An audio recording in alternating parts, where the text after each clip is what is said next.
يا صباح الفوقان على كيفة القهوة في كل مكان. دي قناة نبيذ العرب ومعاكم القهوجي. الفيديو اللي فات كنا عملناه عن ريفيو للمطحنة الجاستروباك. كان الجزء الأول من الريفيو وعملنا فيه تقييم عام لأنواع الطحنات وعددها، السرعة، الصوت، الماتيريال، الكلام ده كله.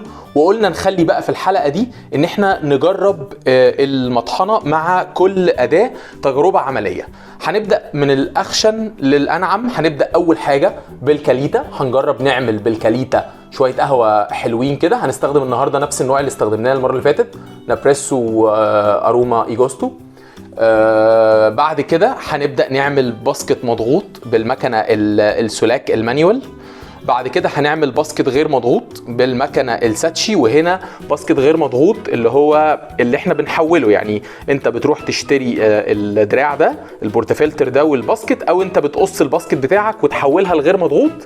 واخر حاجه هنستخدم البيكو بريسو علشان نشوف مع اداه احترافيه زي البيكو بريسو. وما تستغربش لما اقول لك اداه احترافيه، البيكو بريسو بتعادل مكن اسبريسو احترافي، ومحتاجه طحنه متناسقه جدا وناعمه جدا علشان تشتغل. هنشوف دلوقتي تجربه عمليه، هل الماشين او هل المطحنه الجاستروباك هتقدر على كل التحديات دي ولا لا. خليكم معايا. من تجربتنا امبارح اكتشفنا ان احنا لو رحنا 4 درجات انعم من اخشن درجه، يعني 16 اخشن درجه، فاحنا هنيجي من هنا هنطلع 4 درجات على 9. دي كانت من اكتر الدرجات اللطيفه اللي قابلتني كطحنه فلتر. كده خلاص احنا خلصنا. دي الطحنه. ناخد القهوه بتاعتنا نحطها،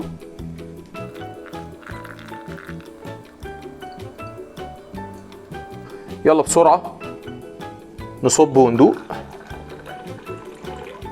طيب انا دقت مبدئيا شفطتين كده في السريع. بصوا يا جماعه، هي قهوه كويسه جدا. الطحنه طحنه فلتر مظبوطه. ارجع واقول نفس الملاحظه اللي انا قلتها في الفيديو الاول.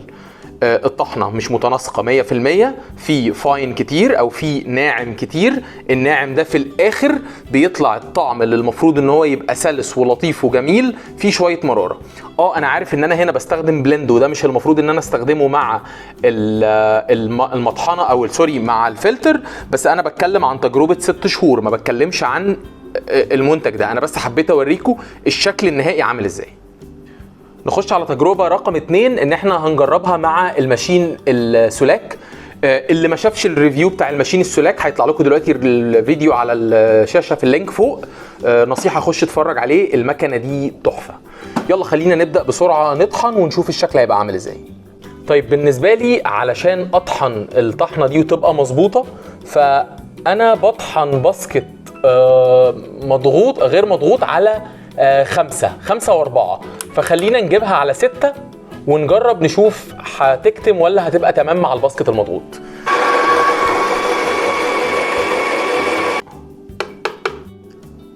سويتها وكبستها كبسة بسيطة. شايفين الكبير والصغير اللي في الطحنة؟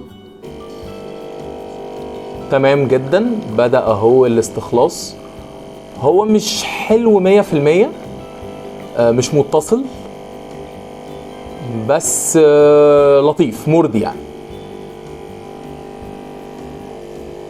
استخلاص سريع. جبنا الدبل شوت في وقت قليل، بس الشوت في المجمل شكله حلو، شكله لطيف.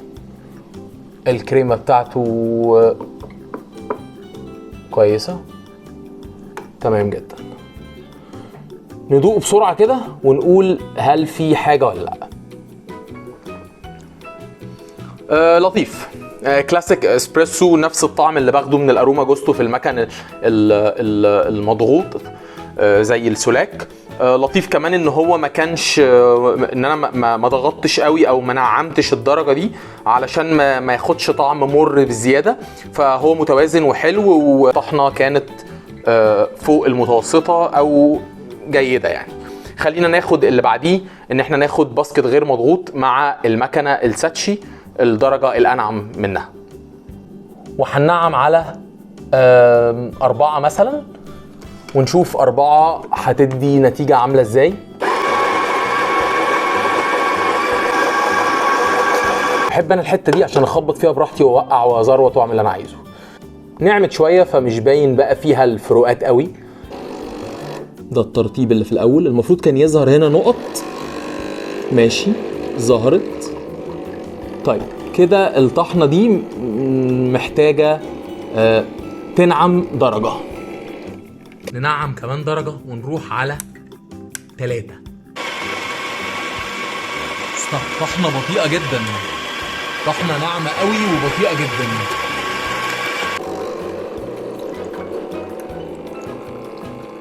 حلوة دي احسن من اللي فاتت بكتير. دي ممتازة بس فيها تشانلينج، بتطلع من الجنب كده شوية زي ما انتم شايفين. ده تشانلينج بس يعني نقدر ندي نديها 90% مثلا. حاجة بسيطة جدا اللي نزلت. نازلة خط واحد مظبوطة، شوية تنقيط بسيط جدا مش هيأثر قوي على الطعم. هي بس الغريب ان هي طحنة سريع، ان هي استخلاص سريع برضو. يعني ما كانش استخلاص في 30 ثانية حتى. والغريب انه واضح ان هي عايزة تاخد انعم. لو حابين نجرب الانعم انا ما عنديش مشكلة، بس انا شايف ان ده لطيف وممتاز وشكله حلو. يلا كده نجربه سريعا.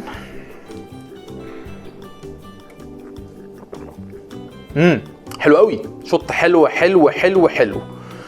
اللي انا بقى قصدي عليه، انا لو نعمت الدرجة التانية اللي انا قصدي عليها هتتكتم.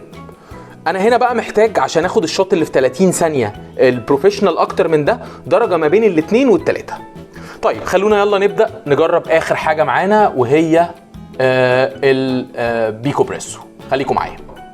2 مثلا بتهيألي يعني ما ينفعش اعملها اقل من 2، اقل من كده هتبقى ناعمة جدا جدا اكتر من لازم، بس نجرب ونشوف.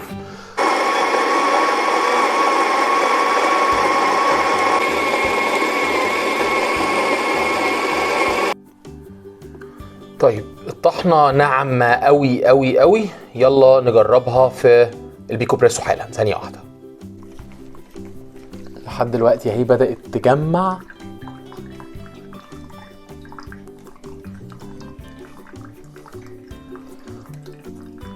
طيب تجربة فاشلة.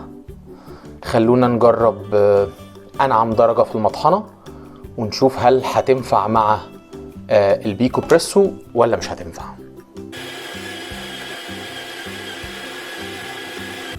حابب اقول لكم ان انا رحت اغسل الكوبايه والكلام ده، لقيت الميه قطعت. فالشوت ده معمول باخر حبه بن في الكيس مع اخر حبه ميه في الازازه بتاعت الميه المعدنيه. سخنتهم وخلاص. يعني دي اخر تجربه كده مع بعض. يلا نجرب ونشوف المنظر العام هيبقى شكله عامل ازاي. ودي انعم درجة في المطحنة، انا ما ينفعش انعم اكتر من كده.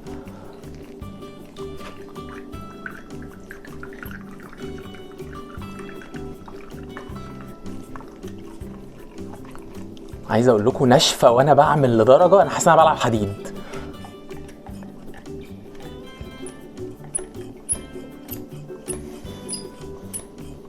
حتى ما عدتش كل المية. يعني الطبيعي ان الكوبايه بتتملي عن كده.